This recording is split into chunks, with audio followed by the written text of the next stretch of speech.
Question आन्सर्सच्या वेळेमध्ये असं लक्षात आलेलं आहे की सन्मान्य मंत्री महोदयांनी पण हे कबूल केलेलं आहे की हे वाळू धरण फसलेलं आहे म्हणून. अध्यक्ष महोदय, एवढा हायदोस या ठिकाणी झालेला आहे. आपण 600 रुपयांनी घरकुलाला आपण वाळू देत होतो, तर मूळ मागच्या काळामध्ये ते तसं होतं. अध्यक्ष महोदय, आता काय होतं अध्यक्ष महोदय की 600 रुपये ब्रास प्रमाणे रेती आपण ड्यू केली होती, पण परंतु लिलावधारकाने घाट घेतला, त्या रेतीमुळे नदी ते डेपो ही किंमत जाते 2600 रुपये अध्यक्ष महोदय. आणि त्या वाळूचा खर्च वेगळा आपण जर काढला तर 6000 चा वर खर्च त्या ठिकाणी घरकुलामध्ये 6000 च्या वर ब्रास तेवढा खर्च होतो. अध्यक्ष महोदय, या धोरणाला आपण फसवा म्हणणार की नाही म्हणणार? दुसरी गोष्ट अध्यक्ष महोदय,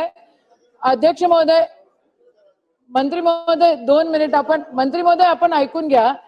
साहेब, कोविडचा काळ गेला, त्याच्यानंतर खूप युवक वाळूच्या ट्रक घेतले आणि वाळूच्या कामाला पण जिथे घाट देण्यात आलेले आहेत त्या ठिकाणी जे रेव्हेन्यूचे अधिकारी आहेत त्यांची अवैधरित्या पार्टनरशिप आहे मोठ्या प्रमाणामध्ये.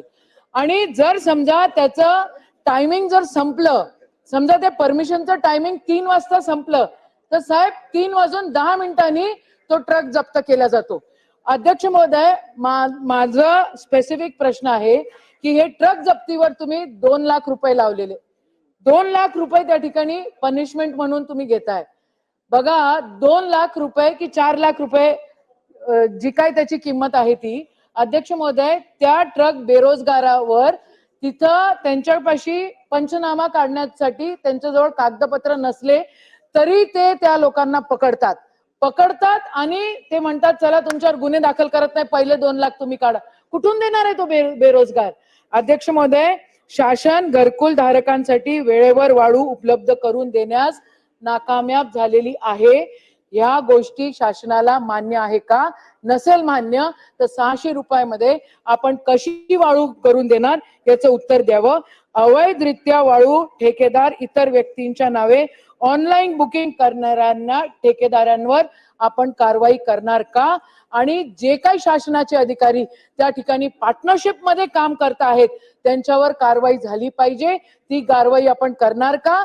शासनाच्या अधिकाऱ्याच्या व्यतिरिक्त पोलीस प्रशासन देखील त्या ठिकाणी मोठ्या प्रमाणामध्ये हायदोस घालतो. याच्यासाठी आपण काय उपाययोजना करणार?